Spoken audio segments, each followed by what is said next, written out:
Tatalakayin natin sa video teaching na 'to ay tungkol sa iba't ibang konsepto ng climate change at disaster management. Actually, na-discuss na natin ang iba't ibang mga isyung pangkapaligiran na nangyayari sa Pilipinas, sa pandaigdigan. Ngayon ay ihanda natin ang ating mga sarili sa mga susunod na talakayan na may kaugnayan sa disaster management.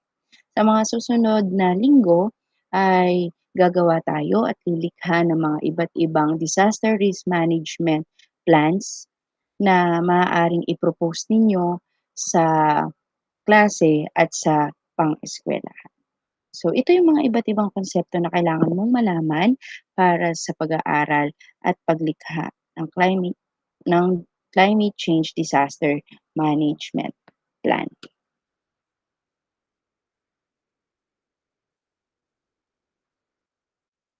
Ibahagi ang iyong karanasan sa nagdaang Bagyong Ulysses.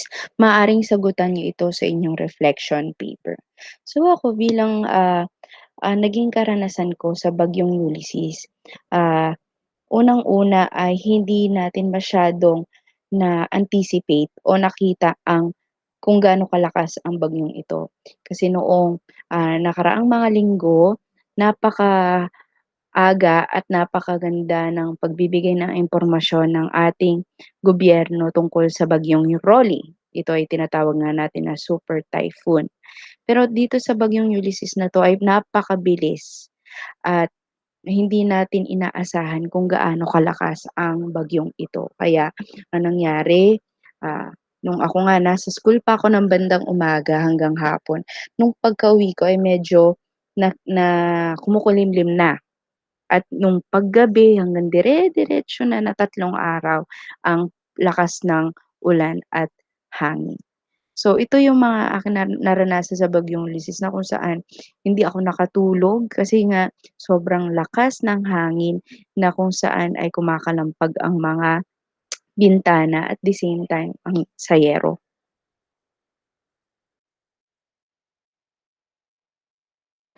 Okay. So yun ay ang aking karanasan sa Bagyong Ulysses. Ngayon naman, magkaroon tayo ng picture analysis. Ipahayag ang ating saloobin hinggil sa larawan. So, maaaring ito ay iyong isulat sa reflection paper.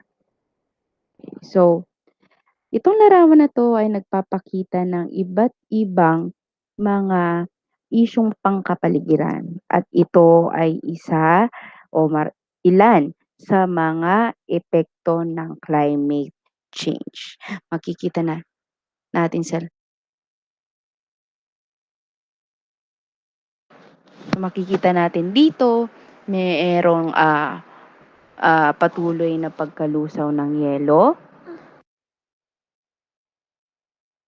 Makikita naman dito sa ano na sobrang lalakas na mga alon, yung mga hayop ay nahihirapan na dahil sa init ng panahon, masyado na nagiging tuyo ang lupa.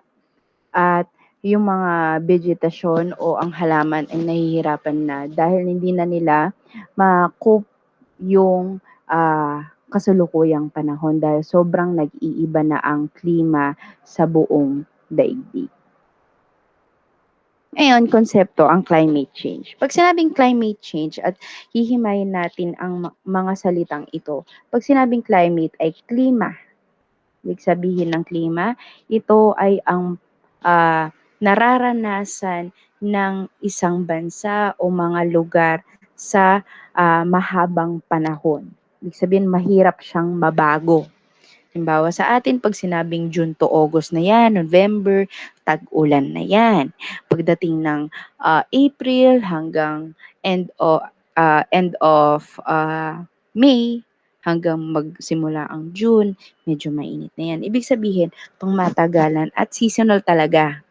Meron siyang nakatakdang panahon o period. At ang change naman, pagbabago. Ngayon kung ito ay pagsasamahin natin, ito ay ang pagbabago sa klima. Nagbabago ang klima dahil sa mga nangyayari sa ating kapaligiran. Kung makikita natin sa larawan, tingnan ninyo si Miss Earth. Sabi nga natin, inang kalikasan. Makikita natin may mga usok na pinanggagalingan ng mga pabrika, may mga establisyemento, meron dito sa side na 'to na nagsusunog ng mga kung ano-anong mga materyales, meron naman na gumagamit ng mga kemikal na masidhing nakakaapekto sa ating klima. Ngayon, kaya nga gumagawa ngayon ang gobyerno, hindi lamang ng gobyerno ng Pilipinas kundi ang buong daigdig ng mga pulisiya o mga makikita natin mga regulation, mga batas, mga pamantayan upang mabawasan ang climate change o pagbabago ng klima. Dahil napakamasidhi at labis ang magiging epekto nito hindi lamang sa tao kundi sa lahat ng nilalang na naninirahan dito sa daigdig. Kasunduan, pagkatapos nilang gumawa ng isang batas, ng polisiya o mga pamantayan or agreement, magkakaroon ng kasunduan. Dahil sa paglaban natin sa climate change, hindi pwedeng grupo lang ng tao, hindi pwedeng bansa lang, hindi iilang bansa lang, kundi dapat lahat ng mga bansa na nandito sa daigdig ay magtulong-tulong upang malabanan at mabago at maibalik sa normal ang klima natin. Kaya nagkakaroon ng kasunduan. Ngayon, ilan sa mga samahan ng pandaigdigan na lumalaban sa climate change ay ang mga sumusunod. Makikita rin ito sa inyong learning activity sheet or module ninyo. Isa dito ang United Nations Conference on Environment and Development na itinatag noong June 14, 1992 na ginanap sa Rio de Janeiro, Brazil. So dahil United Nation ito ay ang samahan sa UN o yung buong kabuuan ng mga bansa sa ah, mundo na kung saan pinag-uusapan nila yung mga issue na kailangan maresolba na may patungkol sa ating kalikasan. So halos lahat ng mga bansa dito ay kasapi sa United Nation, halos 100 plus. Kaya dito, kung ano ang mapag-uusapan nilang mga pulisiya at batas, ito ay maipapatupad sa bawat bansang kasapi dito. Isa dito ang Kyoto Protocol. Ito ay ang kasunduan na ginanap sa Japan. Kyoto siya dahil doon nilagdaan ang agreement na 'to. Ito ay nilagdaan noong 1997 ng 160 na bansa. So ang Kyoto Protocol kung makikita niyo diyan ay tungkol ito, particular control ito sa mga pabrika, mga makinarya na gumagamit ng mga chemical at nagpapalabas ng excessive na mga smoke o mga air polluted materials na nakakaapekto sa ating hangin. So ito ay tungkol sa agreement ng limitasyon sa mga paggamit ng mga chemical at ah, maintenance ng mga pabrika at mga makinarya. Next one ay ang ECRAN o yung UN Climate Change Conference. Ito ay nagtatakda ng porsyento ng dapat ibaba sa gas emission. So ito ay nilagdaan noong 2015 sa Paris. So yung kaninang United Nation, yun lamang ay isang ah, conference sa kung saan sila mismo ang bubuo ng mga pulisiya at isa sa mga pulisiya na nabuo nila ay itong United Climate Change Conference. Dahil nga dito sa natuklasan nilang resulta na sobrang naaapektuhan ng ating ozone layer, kailangan magtakda sila ng porsyento para maibaba ang gas emission. Pag sinabing gas emission, ito yung porsyento ng pagbubuga ng mga pabrika at ng mga sasakyan sa ano natin sa ating kapaligiran. Kaya 'di ba kapag rehistro tayo ng sasakyan, pupunta muna sila sa gas emission kung yung ating sasakyan ba ay nakakapag-produce pa ng okey na usok o kaya naman kung hindi ay kailangan na itong palitan o kaya kailangan itong ayusin. So katulad din sa mga pabrika gano'n din ang pinag-uusapan. So kailangan maibaba nila ang porsiyento, maging mas mababa ang ang risk ng inilalabas ng mga pabrika at ng mga sasakyan. So, ito naman ang Intergovernmental Panel on Climate Change. 'Pag sinabi kasing panel, ang pinag-uusapan dito ay research. 'Di ba 'pag nagre-research tayo, may mga panelist tayo.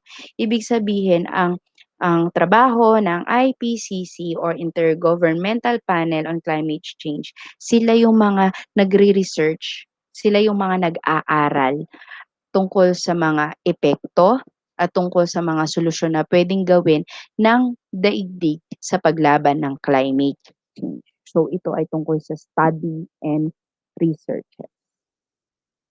Dito naman sa Republic Act 9729, I'm sorry, ito yung Climate Change Commission sa Pilipinas. So, punta tayo sa bandang Pilipinas na kung saan ito naman ay ang ipinatupad ng ating bansa na merong isang organisasyon na magiging focus nila ay ang climate change. Tayo 'pag may 'di ba nung diniscuss ko dun sa last video teaching natin, 'pag Pag-asa ang focus niya lang ay sa, storm.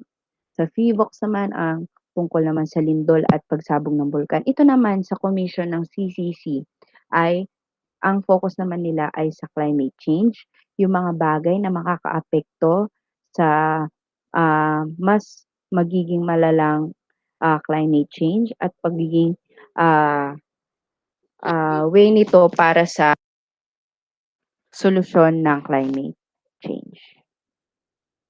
Okay. So, Republic Act 9367, ito rin ay sa Pilipinas. Ito ay ipinatupad na, pino-propose na gumamit ng mga biofuels imbis na, gumagawa tayo ng mga alternative na mga fuel.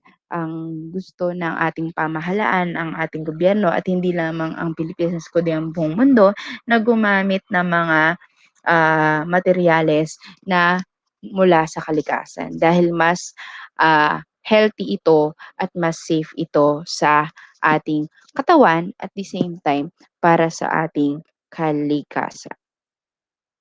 Okay. Ngayon, isa rin sa, prinopropose hindi lamang sa Pilipinas kundi sa buong mundo ang Ecotown. 'Pag sinabing Ecotown, ito ay isang lugar na kung saan ang ginagamit nila ay puro eco-friendly. 'Pag sa kuryente, gumagamit sila ng solar energy, tapos wala silang masyadong ginagamit na mga, chemical, punong-puno ng mga vegetation katulad ng mga halaman, yung paglikha ng mga bahay ay eco-friendly din, ang mga nasa paligid din ay punong-puno ng mga makakatulong sa kalikasan. At ito rin ay, sinusubukang gawin dito sa Pilipinas. Kung alam niyo yung sa New Clark City, makikita niyo kung ano yung design ng New Clark City, napakaganda. At sa paglipas ng panahon, sina-suggest din nila na magkaroon tayo ng mga solar energy panels, mga hydroelectric, panels, at mga puwede pang gamitin na makakatulong sa ating ecosystem. Kaya siya tinawag na Eco Town. Ngayon, ipapakita ko sa inyo yung mga iba't ibang konsepto na makikilala niyo palalo sa ating talakayan sa susunod na, ah, video teaching. Ito ay ang mga terms na gagamitin natin sa paggawa ng ating, disaster risk reduction management plan. So, gagawa nga kayo ng plan. So, first is hazard. Kung ibabase natin dito sa larawan, ang hazard ay ibig sabihin nito ay babala o kaya ay paalala na merong, maaaring hindi magandang mangyari kung sakaling ito ay gagamitin ng hindi tama. So, hazard. Okay, so ito ay ang hazard, ibig sabihin ay nagbibigay siya ng babala. Next ay ito yung mga iba't ibang uri ng hazard.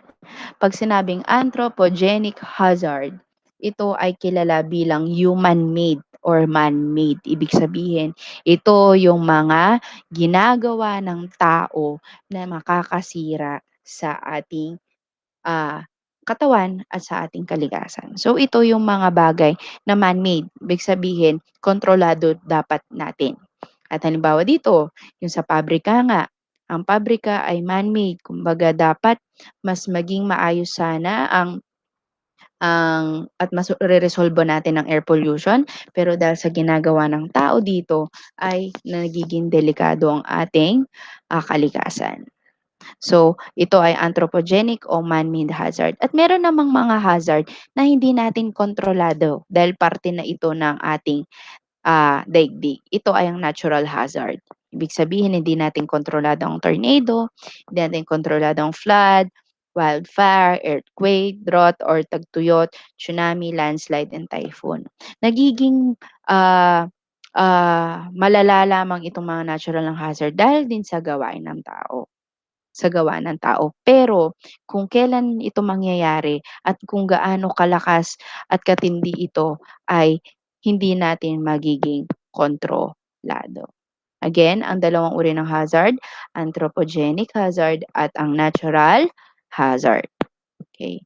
Ngayon, kapag hindi natin nabigyan ng solusyon at hindi natin naharap ng maayos ang mga hazard na 'to, magkakaroon tayo ng disaster. Ang ibig sabihin ng disaster, matindi ang naging epekto. Ibig sabihin hindi lang siya yung baha lang na hanggang paa o kaya naman yung lumindol pero wala namang masyadong naramdaman. Ang disaster ibig sabihin ay matindi at naging masidhi ang epekto ng, hazard na ito. Maraming nasirang ari-arian at maaaring maraming mga, namatay. So, vulnerability kasama 'yan sa, DRRM natin or Disaster Risk Reduction Plan Management natin kung gaano ba kahina o kung gaano ba hindi makakayanan ng isang tao o isang lugar ang isang disaster. For example, dito sa Tarlac, ang pinakamahina or pinakamalapit sa vulnerability o yung maaring masidhi ang maaapektuhan ng pagbaha ay sa La Paz. Bakit sa La Paz? Kasi unang-una, ang La Paz ay isang mababang lupa na kung saan ang nangyayari kapag umulan, lahat ng mga matataas na lupa sa Tarlac, ang magiging bagsakan ay ang La Paz. Kung makikita natin ang vulnerability do'n, ibig sabihin dahil mababa ang lupa doon, mas magiging matindi ang epekto ng pagbaha do'n. Kaya dahil alam natin na sa labas ay mababa ang lupa, 'pag alam na ng ating gobyerno na malakas ang bagyo, ang una nating ililikas ay ang mga tao sa labas.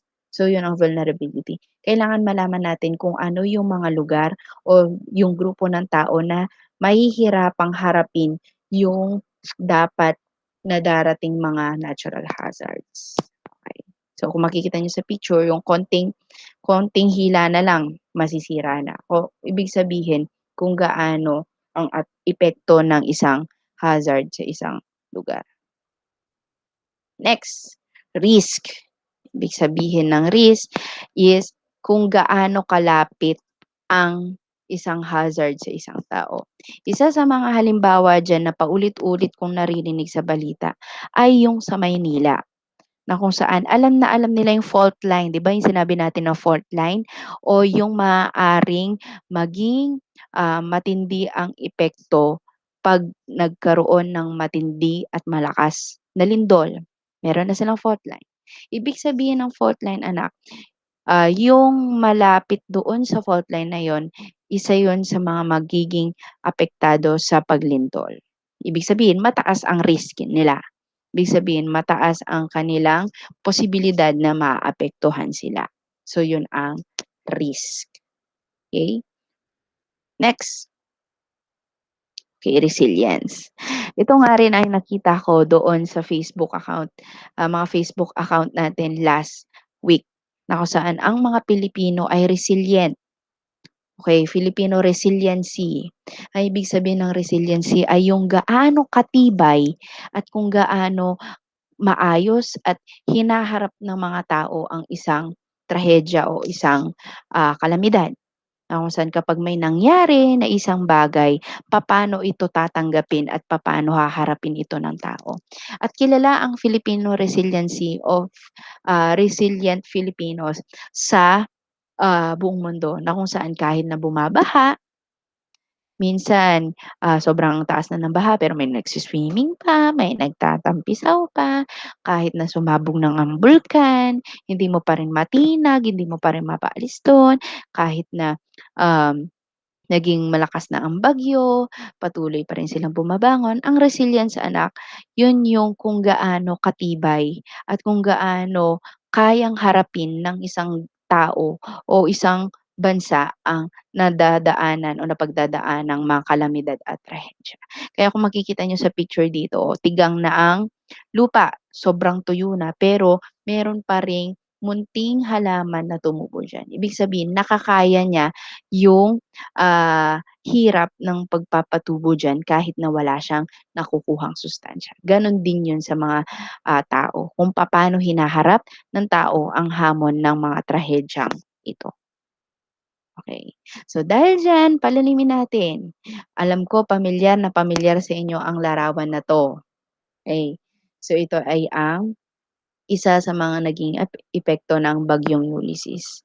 Ang tanong, ano ang naging punot dulo ng sitwasyon noong bagyong Ulysses? Bakit naging gano'n kadami ang mga nasirang ari-arian? Bakit naging gano'n kadami ang mga namatay? Bakit gano'n kadami o gano'n kalala ang naging epekto ng bagyong Ulysses? Ano ang pinakapunot dulo nito? Maaaring sagutan niyo ito sa inyong reflection. Siyempre sa ating learning activity week 7, this is the second to the last learning activity, magbigay ng isang programa na nais mong ipatupad sa iyong paaralan. So galing dapat ito sa'yo na maaaring makatulong sa paglutas ng climate change. Ibig sabihin ng climate change na-discuss na natin sa mga nakaraang, discussion, pagbabago ng klima. Ngayon, ano yung mga bagay na gusto mong gawin sa eskuwelahan o sa paaralan na makakatulong sa paglutas ng climate change? So yan ay ang iyong learning activity week 7. Dahil diyan, check our Araling Panlipunan group page for our learning task. Thank you, grade 10.